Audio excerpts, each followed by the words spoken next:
everybody, Bill Duvendack here with a September 2023 monthly astrological preview video. So grab your cuppa, get cozy, and let's talk about the upcoming month. Really, our story begins not on September 1st, but on August 30th. And the reason it begins there is because we have a full moon. What that tells us is that September is going to start off fresh out of the gate. It's going to be hot, and it's going to stay that way until the very end. If you were looking for a quiet month, yes, this is going to be quieter externally than the previous couple of months. But internally, it's going to be something that fills your time because more planets than not are retrograde for this month, hitting a peak of 8 retrograde planets and then backing down to 7 later in the month.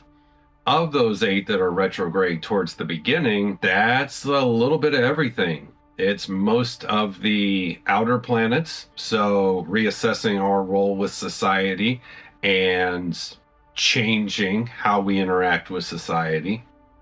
And then later in the month, when it backs off to 7, that pretty much focuses on our interaction with society. Whereas earlier in the month, there was a lot of internal review with the Mercury retrograde and the Venus retrograde. But by the end of September, all of that internal focus that we should be doing individually has kind of dissipated.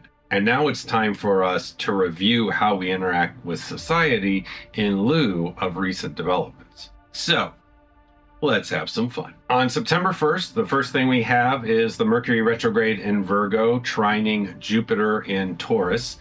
So it's a good time to hit the paperwork. This is an interesting Mercury retrograde period because Mercury is the ruling planet of Virgo. When it retrogrades in its own sign, it's more profound and more powerful than if it does so in a sign that it does not rule. And with Uranus and Jupiter both moving through Taurus like they have been for a while, and they will continue to do so for a while, that puts the emphasis on how we use our resources. Now, 50% of the time, our resources equate to our money, but it can also be resources. And I say that because what is being called to action here is how we adapt with the resources we have. In other words, a big lesson is making do with what you have rather than going out and getting more. I know that in a culture of greed like we have here in the United States and many other nations, it's real easy to think that the solution is to accumulate more, but that's not necessarily the case. Sometimes we just have to take a second look at what we've got, and that's the theme on the 1st. Now, also on that day, the Venus retrograde in Leo is squaring Jupiter in Taurus.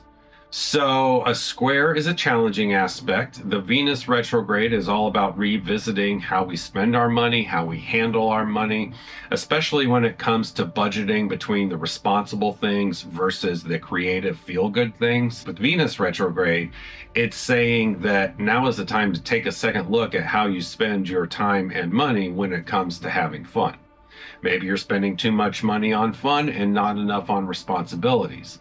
Maybe you're spending too much money when it comes to romance and not enough when it comes to, food in the fridge. There's a prosperity saying that comes to mind here, which is to buy ingredients, don't buy meals. And it's kind of the same idea here. Now, the other part of Venus in Leo is, like I mentioned, romance, romantic relationships.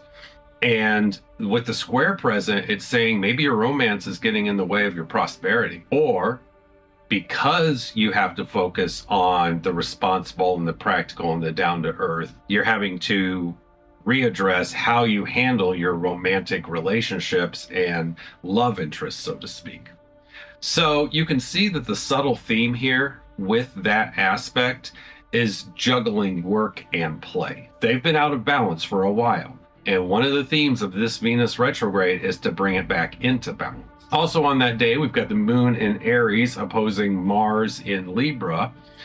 Number one, watch your temper. Number two, if you're not careful, you may be accident prone if you try to hurry through things or make snap judgments. Number three, the Libra part of it tells us that yes, now is a time to be proactive when it comes to your personal relationships, but not at the expense of pissing someone off in the process. The moon in Aries is a real tough kind of placement because it's all about you're going along fine emotionally, something trips your trigger, you blow it out of proportion, causing a bunch of drama in the process, and then 30 seconds later, you're able to let go of it. But the people that you blew up at probably can't let go of it, and they have every right to be angry at you for being a sociopath. The other part of this equation is that when Mars is moving through Libra, it's considered a weak placement for Mars because the energy of Mars is divided. So right now you might find some internal tension when it comes to wanting to move ahead in one direction, but not necessarily feel comfortable or confident because the Mars in Libra is saying, hey, put the brakes on this, or okay, you want to move ahead, but how? And then you're left saying, I don't know. Also on that day, that moon in Aries is conjunct Neptune retrograde in Pisces. So we have an out of sign and out of element conjunction. Neptune retrograde, though, tells us you're in a good spot to break bad habits and bad routines as it applies to how you handle your emotions and your spirituality. With the moon conjunct it, it's saying that if you've been wanting to make those changes, whether it is lengthening your temper, whether it is letting go of frivolous shit that you should probably let go of anyway, whatever the case may be, now is the time to do it because you've got the energy of the cosmos on your side. On the second, we have that same moon in Aries. Now it's moved a little bit and is conjunct Chiron retrograde in Aries. So we find that the attention shifts from breaking those bad habits the day before to now coming into a place of healing. So you can see that the first and second is all about self-assessment, particularly when it comes to fun versus work. And part of this assessment has to do with taking a look in the mirror and seeing how you are your own worst enemy, or if you're not your own worst enemy, how what you're doing is not working and it's time to change it. This is a trend that I've noticed during the Venus retrograde specifically, and really it's played out a lot more other than that time period, but it's become very pronounced to me during that period where people are looking to blame others when they should be standing in front of a mirror and blaming themselves. The first place to place blame, if you're into the blame game, is with the self. And if you look within and see that you're not doing anything wrong from an ethical and moral perspective, well, then you can look for the cause of the problems, but it does not mean that you have to wag your finger at someone. It can be saying, okay, I'm in the clear, I'm good to go, the problem is external. That does not mean the problem is another person. Perhaps you have a problem with a system you're dealing with or a structure you're dealing with. Keep these in mind as we move through those first 2 days of September. Now, on the 3rd, Jupiter stations retrograde in Taurus, and that stationing period is going to be in play until about the 5th. When a planet is stationing, in a lot of ways, it's saying anything can happen. You can get the manifestations of the direct nature of the planet or the manifestations of the retrograde nature of the planet. Now, the good news is you don't have to become an immediate expert on what Jupiter retrograde or Jupiter direct means, because Jupiter is the great benefactor. So whenever it's making moves like this, it doesn't really mean as much as if Mercury was doing. With Jupiter stationing, you might get a windfall out of the blue and then it's gone the next day. Or maybe you get a windfall, but you also realize you can't tell anyone about it. Or maybe you have the world delivered to you in your hand, but only if you practice some sort of dual behavior. It's very complex. It's very tricky, but it is worth noting because also on the 3rd, the moon in Taurus is conjunct the North Node retrograde in Aries. So we have another out of sign, out of element conjunction on that same day. The North Node of the moon represents where we're going, spiritually speaking.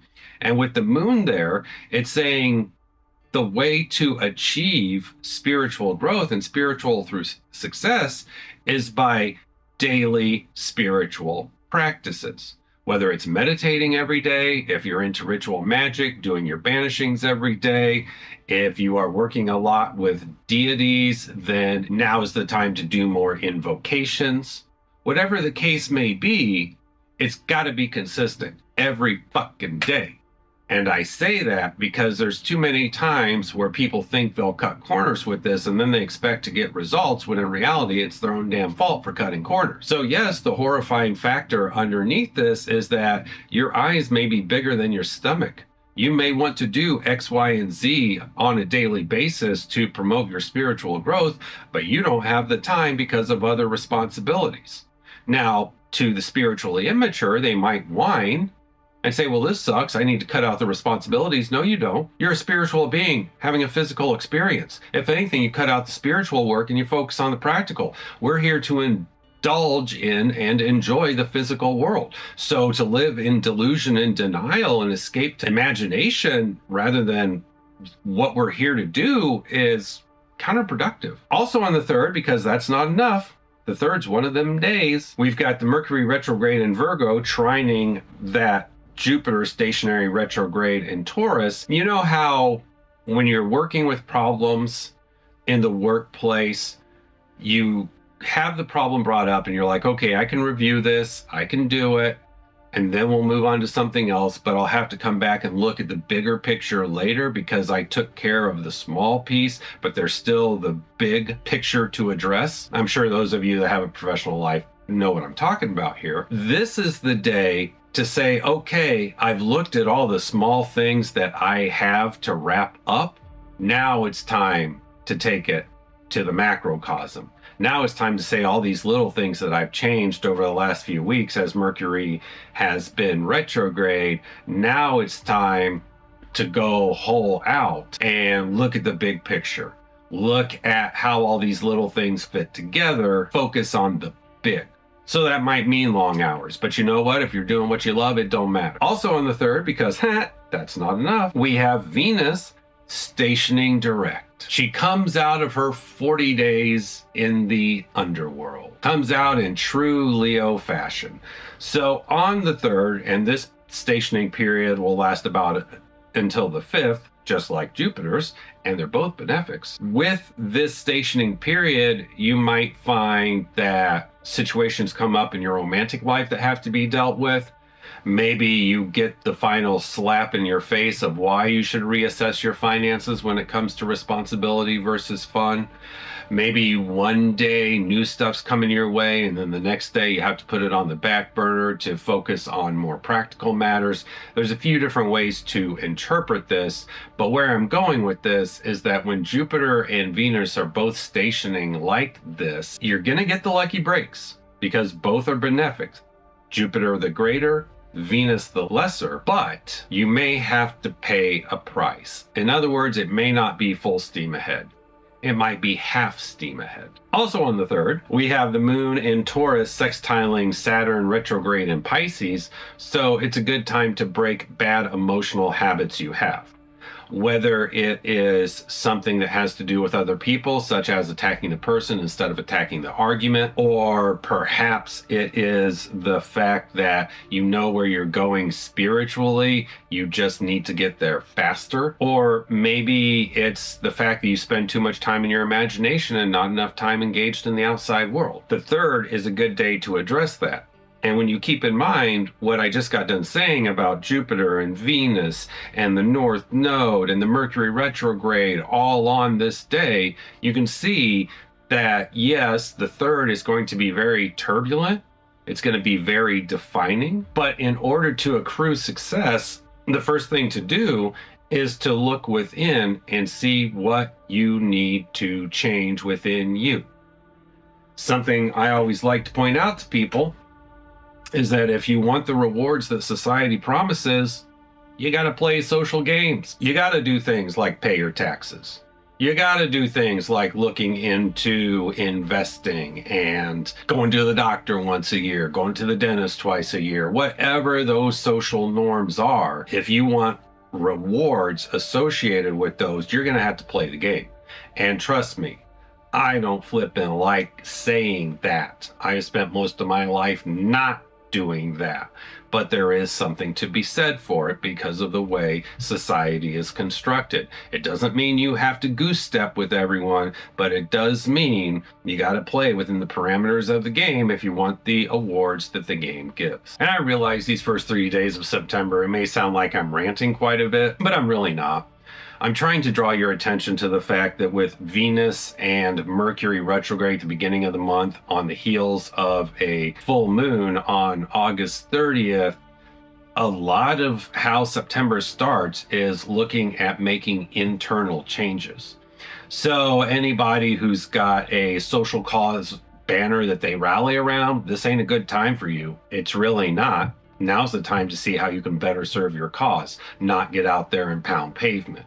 Now's the time to say, okay, what are successful groups doing that I'm not doing? Well, I should start doing those or delegate this to someone who will do it for me. Play to your strengths, delegate your weaknesses. They don't teach you that in school because they don't want nobody taking Algebra 2 classes. On the 4th, we have the moon conjunct Jupiter. Remember, Jupiter is stationing retrograde in Taurus. So you might want to indulge yourself with some excellent food and drink. Be careful.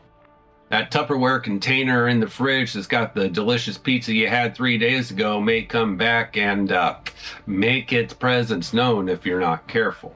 So that's something to keep in mind. Also on the 4th, we've got Mercury retrograde in Virgo, conjuncting the Sun in Virgo. I don't want to say overall life review or overall life assessment, but yeah, overall is a good word for it. Widespread would be better. It might not be an overall overhaul of your life that you're doing. It could just be 85%. So this is going to be one of those days. It's not going to be as intense as the first, second, or the third, but it could be one of those times when you look around and say, I'm tired of my own shit. Stuff's got to go. Coming up on, and that actual aspect will be in play until the 7th. On the 5th, we've got the moon conjunct Uranus retrograde in Taurus. So watch out for the unexpected in your daily life, whether it's errands you're running around town, whether it is impulse buying that comes back to bite you in the ass later. There's a few different ways it can play out. Now, also on the 5th, we've got that same conjunction trining Pluto retrograde in Capricorn. So the unexpected is not necessarily a challenge. It could be an opportunity for personal transformation. So if you're taking a shortcut to work and you get in an accident, then this trine is saying, well, that's the lesson. Don't take shortcuts to work. Stick with what you know. And if it means you have to wake up earlier and plan better, then so be it, because when you deviated, look what happened. Just an example. If you work from home, you don't have to worry about that, but we're all interacting with the physical world every day, so this aspect should make itself known. And on that day, Pluto retrograde in Capricorn is squaring the North Node in Aries, so you might find it's a good day to continue that personal transformation in light of the unexpected happening. The 6th, we see the moon in Gemini squaring the sun, which is conjunct Mercury retrograde in Virgo. So if you allow yourself to be distracted, it's probably going to be a bad move. If you would rather hang out and chat with your friends rather than get work done in the workplace, it's probably going to work against you. If you are trying to multitask and behave like a Hindu deity that has 4 arms, you're probably going to find that you get a reminder you've only got 2. And on that day, though, just to complicate things, that moon in Gemini is sextiling Venus and Leo. So basically, what this is saying is you might really want to spend time with your friends, Well, that's fine if you do, but you're going to pay a price in the workplace. That's all. So if you're willing to pay the price, then go out and have fun. If you're not willing to pay the price, it'll suck, but don't do it. On the 7th, that moon in Gemini is squaring Neptune retrograde in Pisces. So you may find that shallow conversations work against your spiritual growth. You might find that the more you diversify, the more it works against long-term success. And this is the day, and really it's more like the 7th. I just tossed it in on the 8th because it's playing out. 8 planets retrograde. 8. And I've only seen 1 or 2 memes on social media that's talked about any of this, and here we are, only about a week to 10 days out from this. Where are all the freak out factors? Huh? Where? And I point this out because I want to encourage you to critically think. If you see a meme talking about all of these planets being retrograde, take note. But if only one person posts it and everybody else posts that superficial, shallow, uplifting astrological bullshit, then you know whoever's posting that is out of touch with astrology. They should be talking about the news at the time, not posting shit to make themselves feel good. It's just not practical. It's called delusion, but that is a rant for another time. See, I'm being nice. It's September. Here in the Northern Hemisphere, we're moving into autumn. Shit's about to die. In the Southern Hemisphere, hey, the world's opening up. Either way, it's a transitional time, so let's have some fun and transition into lightheartedness, using our brain. You know, there's a quote from Ice-T that I've seen floating around many times, and I think it's still pretty profound. I see plenty of people getting older, but not many growing up. When you've got 8 planets in retrograde, the whole point of this time is to grow up internally and then decide how you're going to roll that out to the world at large. Because whether or not you believe it, if you are fighting the good fight of spiritual growth and development, the world needs you. On the 8th, we've got the moon in Cancer, trining Saturn retrograde in Pisces. So it's a good time to connect with loved ones. It's a good time to reevaluate your social and familial circles because you're not the same person you were when those ties were made a long time ago. So reevaluate in light of who you are now. That same moon in Cancer, though, is squaring Mars in Libra. So doing the work that I just mentioned might piss you off or might ruffle the feathers of others. Can't have an omelet without breaking a few eggs. The only person you're responsible to and accountable to at the end of the day is you. On the 9th, that moon in Cancer is sextiling the Sun Mercury retrograde conjunction in Virgo. So it's a good time to clean the office, especially if you have a home office. It's a good time to clean the kitchen. And I don't mean wipe down the counters. I mean do a deep clean, pull everything out of the cabinets, clean back in there, reorganize. One of the traits that Cancer and Virgo have in common that not a lot of people talk about is food. So it's a good day if you're a foodie, but if you don't like your diet or if you don't like your body because of your diet, this is a good day to put the ball rolling when it comes to making changes to be a healthier version of you. Also on the 9th, we've got the moon in Cancer, sextiling Jupiter retrograde in Taurus. So while you're doing all that hard work and all that cleaning, you just might find some good things show up. Whether it's taking out a stack of pots and pans in the cabinet and finding $100 that somehow mysteriously dropped out of your pocket, or maybe you do this and realize you got a bunch of stuff to sell and you get more money from it than you thought you would. Doesn't really matter. The results are going to be unique to the individual, but I enjoy pointing this out. That Sun Mercury retrograde conjunction in Virgo on that day is also trining Jupiter retrograde in Taurus. I've already talked ad infinitum just on this day alone about the kitchen, food, the home. Just like Cancer and Virgo are associated with food, so is Taurus. And I'm not talking the existential food for the spirit here. I'm talking the food you eat to fuel your body. So on the 10th in particular, all you dietitians out there, highlight this on your calendar. All you health nuts out there, highlight this day on your calendar. It's great for a review of how you see your body image and what you're doing with it, what changes you plan on making, and where you plan on growing from here. On the 11th, we've got the moon conjunct Venus in Leo, and both of those are square Jupiter in Taurus. A square is a challenging aspect, but you know what? When anything is squaring Jupiter, the main lesson is to play things safe and conservative. So you know what the 11th means? And yeah, the irony is not lost on me. You know what 9/11 means this year? Go out and have some fun.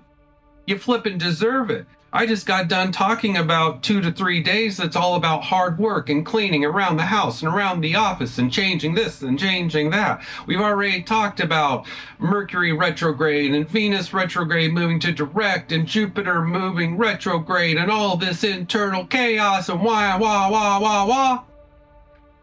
And on the 11th, it's time to cut loose. Reward yourself for the hard work you've done the first week and a half of September.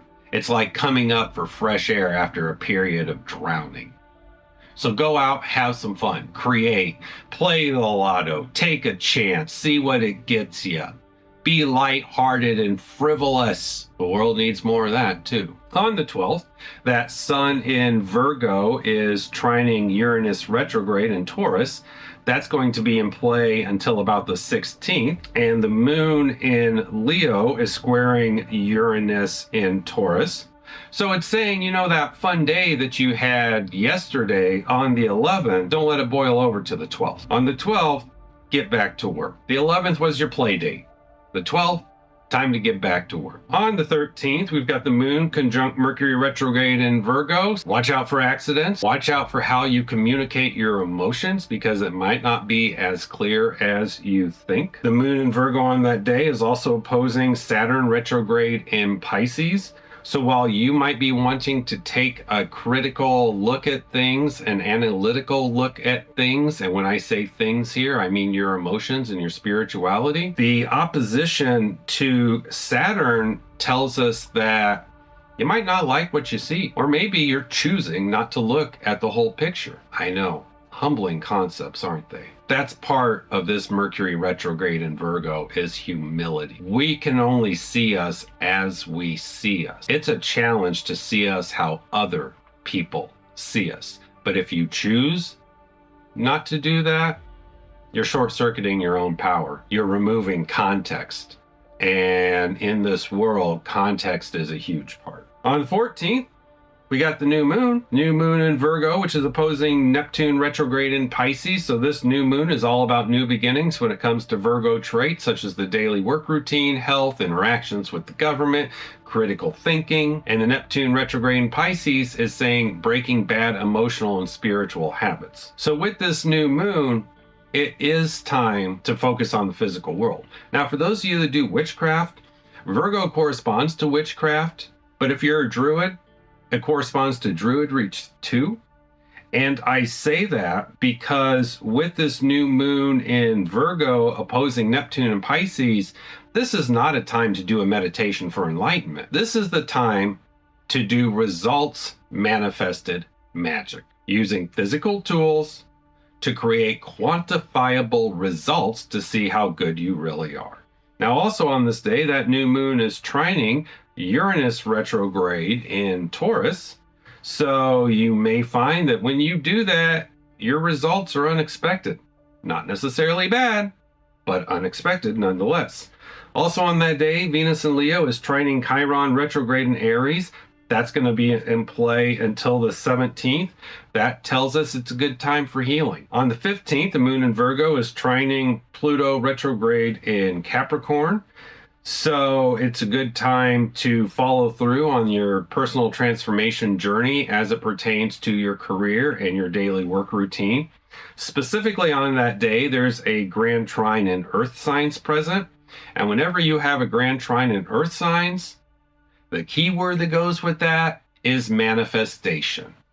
So yes, for those of you that use those pop terms like portals to describe stuff astrologically, this is a manifestation portal on the 15th, right around the time of the new moon the day before.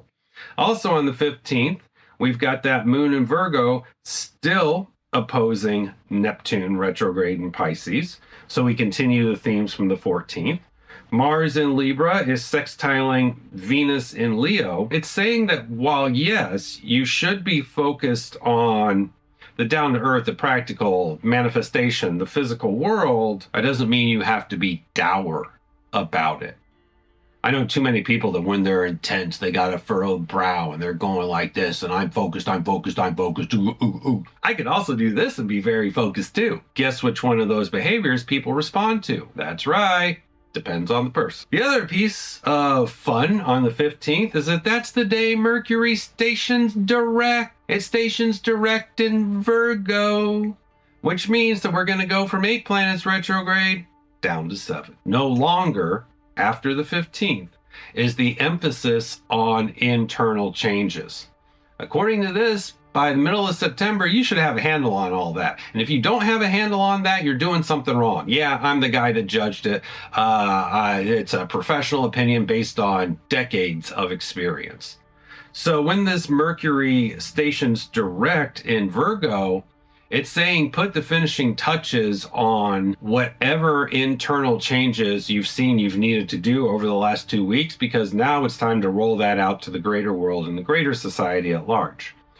Also of note, for those of you in the audience that are authors, or I'll say mixed media artists, but really not. We're not talking visual here, we're talking books. This is a good day to send a manuscript to a publisher. Not get it edited, send it to a publisher. On the 16th, we've got the moon conjunct Mars in Libra. Your drive, your passion might be to hang out with your friends and have some fun, and I encourage you to do that. That conjunction is sextile Venus in Leo, which brings back the note from I said a few days ago about going out, having some fun with friends, taking chances, doing silly stuff, creating, embracing your creativity, letting romance flow.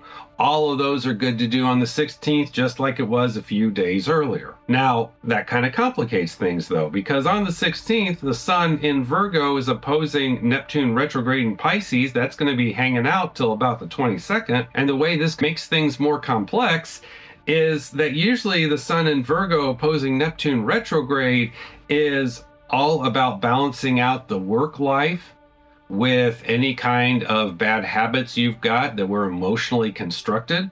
But when you put that in context of the rest of the activity of the 16th, then that sun in Virgo really loses a lot of its potency. Where I'm going with this is the 16th is a great day to wake up in the morning, check your to-do list for work, and then take the day off, because you know that to-do list is going to wait another day. On the 17th, moon in Libra is opposing the North Node retrograde in Aries, so be careful that your friendships do not get in the way of your spiritual growth.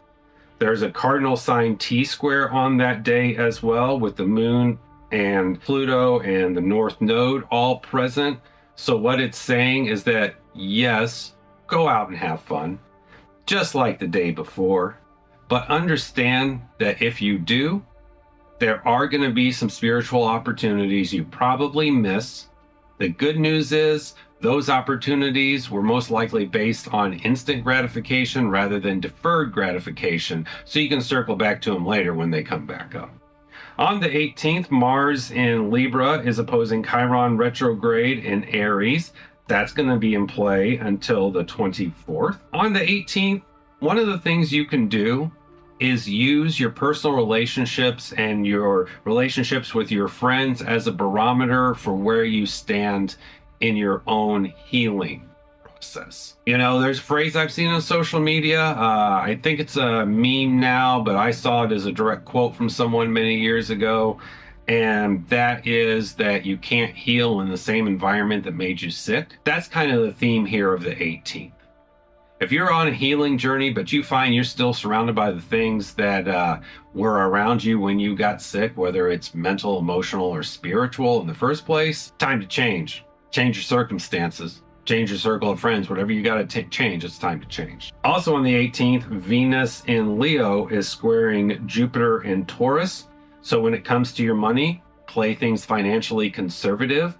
Don't take risks, don't take chances, even though your pride may say to do so. On the 19th, the moon is in Scorpio and it's opposing Jupiter in Taurus. So the 19th is a good time to balance out your finances, focusing on your resources and how you use them. Specifically, if you are so passionate about something that you are living a life with blinders on and is causing you to miss opportunities for growth and expansion in the future. Also on the 19th, the Sun in Virgo is trining Pluto retrograde in Capricorn.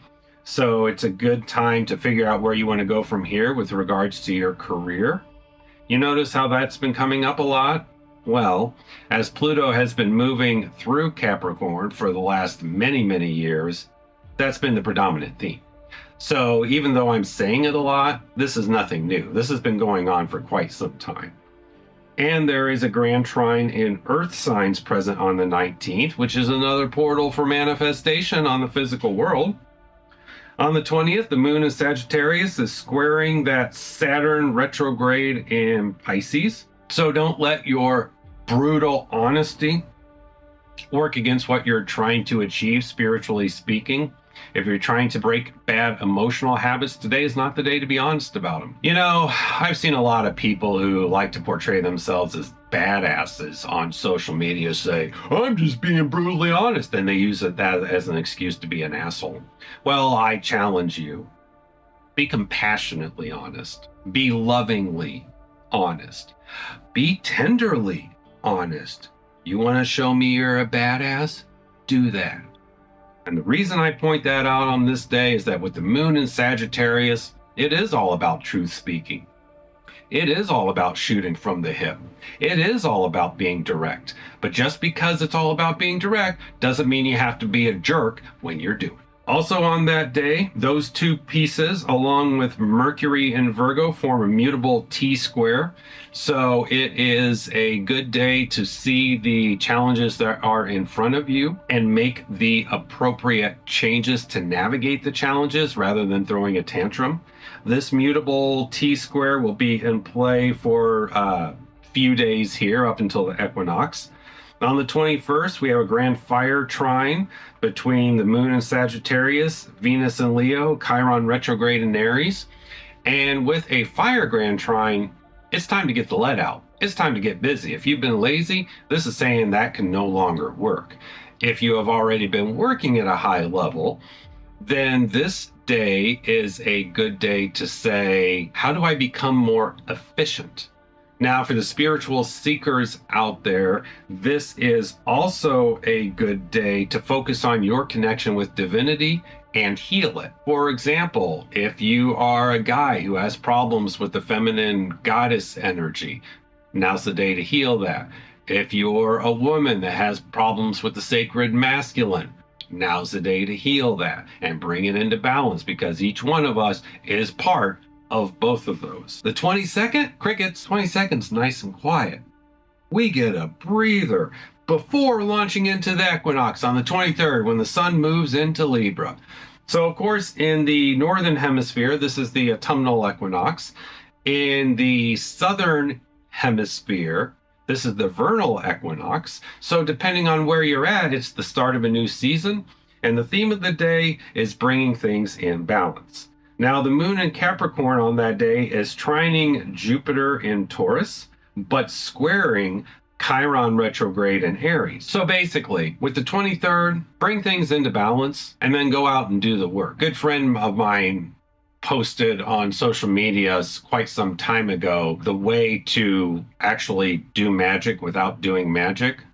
And the example is very simple. You don't pray for something to happen and you don't do any work. You do the prayer or the invocation, then you go out and do the work. And that's how you get the results. And this day on the equinox on the 23rd is a prime example. Bring things into balance within yourself and then go out and live the example you want to set for others. On the 24th, we got the moon conjunct Pluto retrograde in Capricorn, so watch out for fiery temper, explosive emotions, and even violence, depending on where you live or the circumstances you're surrounded by.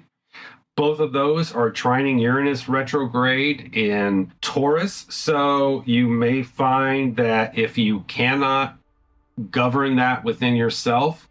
You pay an unexpected price in the physical world for it. And all of that is squaring the North Node retrograde in Aries. To me, that's not really a bad thing, though, because the emphasis on the 24th is all about the physical plane and doing what I said. So that means, you got to put the spiritual path on the back burner. And when you do that, you'll realize that everything's the spiritual path. If you're focused on your day job, guess what? That's part of your spirituality. It's not divorced from it. It's all together. On the 25th, we have Mars in Libra opposing Chiron retrograde in Aries. So watch for conversations with other people to really ruffle your feathers and challenge you on a karmic level. What I mean by that is one of the laws of karma is that as soon as you state something to be true, you'll be tested on it, and that could happen on this day. The moon in Aquarius is opposing Venus in Leo and squaring Jupiter in Taurus, giving us a fixed sign T-square, so it's going to be a challenging day on the 25th. But the theme of this day is all about being a disciple, following the path. And if you burn for it, you burn for it. So what?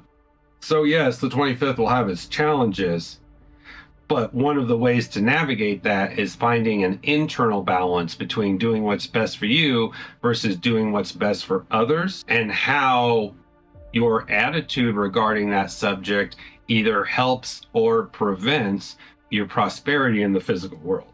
On the 26th, we got the moon in Aquarius conjunct Saturn retrograde in Pisces. So you might want to get fully engaged in life, and that undoes all the work you've been doing to emotionally and spiritually heal. Yeah, that moon in Aquarius does not get enough credit for what it really is. People with the moon in Aquarius are fully engaged in the processes of life. They're not cold. They will be thrilled about something and then down in the dumps if situations come up and say so. So that fixed sign T-square on the 25th continues to the 26th. So it's still all about staying the course. Now, the good news is that's basically 2 days of challenges, but guess what? On the 27th, you get to catch your breath. No appreciable aspects on the 27th. And those of you that have heard me talk before and know a little bit about astrology should be laughing with me, because that's damn funny that I say it. On the 28th, we've got the moon conjunct Neptune retrograde in Pisces, so it's a good day to change any bad habits you've got that have to do with your emotions and your spirituality. Also on that day, Mercury in Virgo is trining Uranus retrograde in Taurus. So the theme of this day as it pertains to the workplace and your daily life is looking in the mirror, seeing what's not working in your life, and saying to yourself, I'm sick of my own shit. And then going out and making the appropriate changes in your work environment. The 29th is the full moon in Libra, not Aries, in Libra. So in some ways, the 29th is kind of like a hanging participle to the 23rd, which was equinox. So that gives us a 6-day window that is all about balance and harmony.